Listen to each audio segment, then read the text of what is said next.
Assalamualaikum warahmatullahi wabarakatuh. Kami dari Fakultas Ilmu Sosial dan Ilmu Politik Universitas Jenderal Ahmad Yani atau Unjani akan memaparkan hasil penelitian LPPM tahun 2025 dengan tim peneliti Ibu Jusmalia Oktaviani Esos MA sebagai ketua, Bapak Renaldo Benarivo SIP MHubin sebagai anggota, dan Bapak M. Faujan Alamari SIP MHI sebagai anggota.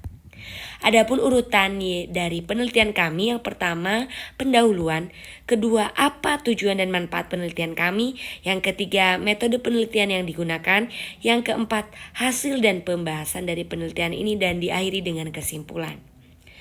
Jika melihat negara sebagai aktor HI menunjukkan kekuatan yang tidak hanya di bumi tetapi juga di luar angkasa, melihat adanya perang dingin, perlombaan teknologi luar angkasa memicu pemanfaatan ruang angkasa untuk berbagai kebutuhan manusia. Jika melihat contohnya di Tiongkok tahun 2007, terdapat kepingan, serta di Rusia juga tahun 2021 menghasilkan kepingan besar yang tidak kalah, yakni hasil dari uji rudal. Jika melihat dari data yang kami dapatkan bahwa tercatat lebih dari 1,2 juta serpihan serta 50.000 serpihan yang bergerak hingga kilometer per detik di orbit bumi. Dan di sini terdapat peluncuran yang negaranya bertanggung jawab atas kerusakan akibat sampah antariksa. Namun anehnya di sini Jepang yang bukan peluncur terbesar tetap aktif mengembangkan teknologi pembersihan orbit. Maka penelitian ini bertujuan untuk menjawab alasan Jepang mengembangkan teknologi pembersihan sampah antariksa meskipun tidak memiliki kewajiban hukum, dengan menggunakan konsep kepentingan nasional dan perspektif neorealisme. Mari kita tinjau tujuan dan manfaat penelitian ini, yakni untuk menggambarkan fenomena pemanfaatan ruang angkasa oleh negara-negara maju, lalu menjelaskan kerangka hukum internasional dalam mengatur pembersihan sampah luar angkasa, dan yang terakhir untuk mengidentifikasi kepentingan nasional Jepang dalam membersihkan sampah luar angkasa. Semoga dengan penelitian ini dapat memberikan manfaat kepada akademisi, lalu yang kedua kepada mahasiswa. Dengan metode penelitian yang digunakan adalah kualitatif, karena tujuannya adalah berfokus pada natural setting dan social setting yang mampu memunculkan makna di balik emosi, motivasi, simpati, dan sebagainya yang memang menjadi bagian dari kehidupan manusia, baik individu maupun kelompok. Misalnya, kami melihat terus-menerus melakukan observasi dari berbagai sumber, dokumentasi, dan wawancara, maka tipe penelitian yang digunakan oleh kami adalah descriptive analysis, yaitu metode untuk menggambarkan, lalu mencatat, lalu menganalisis, dan menginterpretasikan kondisi-kondisi yang sedang terjadi atau ada. Teknik pengumpulan data yang digunakan juga adalah studi kepustakaan, yang analisis data dilakukan melalui reduksi data, penyajian data, dan verifikasi data. Lalu uji keabsahan data ini dilakukan melalui perpanjangan pengamatan, meningkatkan ketekunan, triangulasi, dan diskusi tentunya dengan teman sejawat. Dari hasil dan pembahasan yang kami dapatkan bahwa ternyata ada pengaturan pembersihan sampah antariksa di tingkat global. Bahwa ternyata sampah antariksa atau space debris ini mencakup semua objek buatan manusia yang berada di orbit bumi namun sudah tidak berfungsi, termasuk satelit usang, bagian roket, sisi misi, dan serpihan kecil yang bergerak dengan kecepatan tinggi dan berpotensi merusak wahana aktif. Lalu kami melihat juga bahwa fenomena yang dimulai sejak peluncuran Sputnik 1 pada 1957 dan terus meningkat akibat tabrakan, ledakan, dan uji senjata anti satelit, sehingga pada kurang lebih 36.500 objek besar yang terdaftar yang kami temui. Selanjutnya, beban terbesar berasal dari Rusia, Amerika Serikat, dan Tiongkok, diikuti oleh Prancis, India, Jepang, dan negara lainnya. Untuk beberapa negara peluncur kecil, di sini ternyata ada mitigasi yang dilakukan melalui pedoman desain, prosedur end of life, serta rencana pembersihan seperti Clear Space 1. Namun di sini terdapat tantangan teknis, politik, dan ekonomi masih besar. Jika melihat pembahasan dari sudut kerangka hukum internasional sampah antariksa, terlihat ada tanggung jawab serta remediasi dan perjanjian internasional. Di sini kami melihat bahwa ternyata kerangka hukum internasional sampah antariksa itu dibangun dari 5 perjanjian PBB di bawah UN COPUOS dengan Outer Space Treaty pada tahun 1967. Di sini terdapat instrumen juga atau instrumen lain seperti Space Liability Convention pada tahun 1972 dan Registration Convention pada tahun 1974 yang mengatur ganti rugi antar negara dan kewajiban pendaftaran objek antariksa, namun juga tidak mewajibkan pembersihan sampah. Kami melihat di sini ada Moon Agreement pada tahun 1979 bahwa menawarkan pengelolaan sumber daya ruang angkasa sebagai warisan bersama umat manusia, namun minimnya ratifikasi. Saat ini kami mendapatkan informasi bahwa belum ada kewajiban hukum untuk melakukan active debris removal, meski konsep common but differentiated responsibility mulai dipertimbangkan. Di sini ada upaya mitigasi banyak menggunakan soft law seperti Space Debris Mitigation Guidelines, UN COPUOS, and Zero Debris Charter ESA. Pembahasan selanjutnya terkait posisi Jepang dalam pembersihan sampah antariksa berada di peringkat elit dunia bersama Amerika Serikat, Rusia, Tiongkok, bahkan Eropa yang menjadi negara keempat yang meluncurkan satelit Ohsumi pada tahun 1970. Di sini terdapat keunggulan Jepang yang mencakup kapasitas peluncuran roket seperti H2A, H2B, dan melalui modul Kibo, misi Hayabusa dan Hayabusa 2, ini terdapat kepeloporan mitigasi sampah antariksa melalui Astroscale. Dapat dilihat juga ternyata terdapat kolaborasi juga multilateral yang menjadikan Jepang pemimpin regional Asia dan pionir global pengolahan debris antariksa. Wow, unik sekali. Maka dari itu di pembahasan selanjutnya kami melihat teknologi pengelolaan sampah antariksa oleh Jepang itu seperti apa.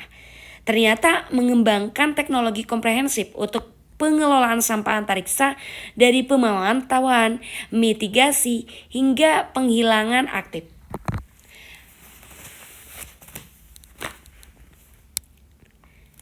Di pembahasan selanjutnya, melihat teknologi pengelolaan sampah antariksa oleh Jepang, ternyata mereka mengembangkan teknologi komprehensif untuk pengelolaan sampah antariksa dari pemantauannya, dari mitigasi, hingga penghilangan aktif, yaitu active debris removal yang dipimpin oleh JAXA bersama Astroscale.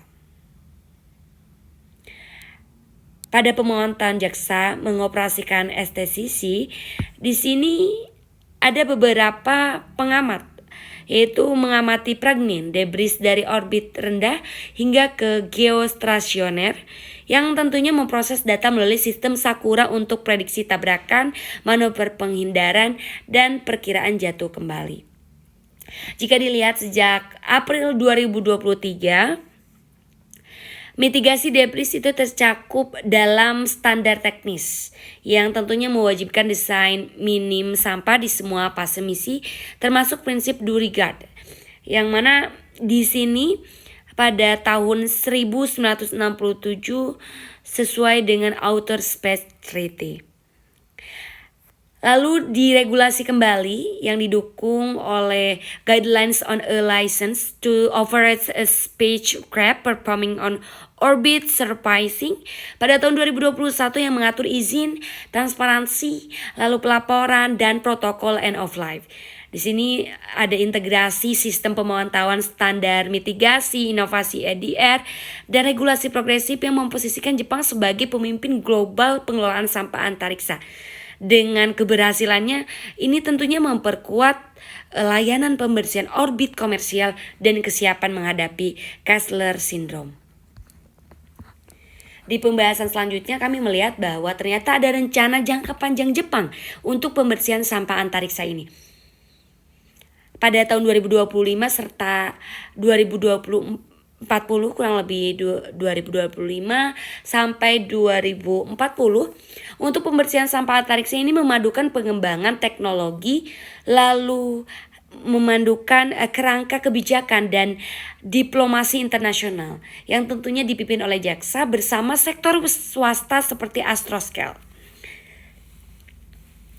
Lalu di sini juga terdapat proyek yang tentunya dapat dilihat bahwa pada kebijakan Jepang itu memperbarui mid to long term policy for rule marking on the US use of Earth orbit. Oke. Di sini kami melihat bahwa ada proyek ISA J1 di bawah Small Business Innovation Research yang akan menguji teknologi rendezvous, infection cooperative, robotic arm, dan propulsi end of life untuk deorbitasi aman pada tahun 2028. Jika melihat di ranah diplomasi, Jepang ini menginisiasi kelompok negara sehaluan pada tahun 2025 untuk aturan mengikat pembersihan debris. Dan ini sangat menarik sekali dengan adanya kolaborasi internasional yang mencakup misi LSAM. Ternyata menjelang tahun 2040, Jepang menargetkan jaringan satelit miniatur otomatis yang standarnya interoperabilitas global dan layanan ADR rutin dalam operasi satelit. Perpaduan inovasi teknis ini ternyata bukan hanya inovasi teknis, tetapi ada kebijakan progresif dan diplomasi berkesinambungan yang meneguhkan komitmen Jepang, mengurangi risiko Kessler Syndrome dan memperkuat perannya sebagai penyedia jasa ADR global serta pembentukan norma hukum internasional. Dilanjutkan dengan pembahasan terkait kepentingan nasional Jepang dalam pembersihan space waste. Apa sih? Jika melihat dari teori kepentingan nasional dan neorealisme memberikan kerangka analitis komprehensif untuk memahami perilaku negara dalam sistem internasional yang anarkis. Dan dengan kepentingan nasional ini menjelaskan bahwa adanya tujuan fundamental negara. Dapat dilihat bahwa neorealisme yang kami sampaikan di sini adalah menekankan struktur sistem internasional melalui prinsip anarki, diferensiasi fungsional, dan distribusi kemampuan yang membentuk strategis pertolongan diri, lalu penyeimbangan kekuatan, dan tentunya perhitungan keuntungan relatif. Yang keduanya, di sini dapat dilihat saling melengkapi dalam menganalisis kompetisi kekuatan besar, lalu rivalitas strategis, dan kebijakan luar negeri meski menghadapi kritik dari berbagai institusi, aktor non-negara, serta domestik internasional dalam membentuk kepentingan nasional dan strategi negara di era globalisasi. Jika dilihat bahwa di sini ketiadaan kewajiban hukum internasional yang mengikat bagi Jepang untuk membersihkan sampah antariksa ini menimbulkan pertanyaan fundamental mengenai apa sih motivasi strategis yang mendorong negara tersebut mengalokasikan sumber daya signifikan untuk mengembangkan teknologi pembersihan sampah orbital yang melalui lensa teori kepentingan nasional dan neorealisme.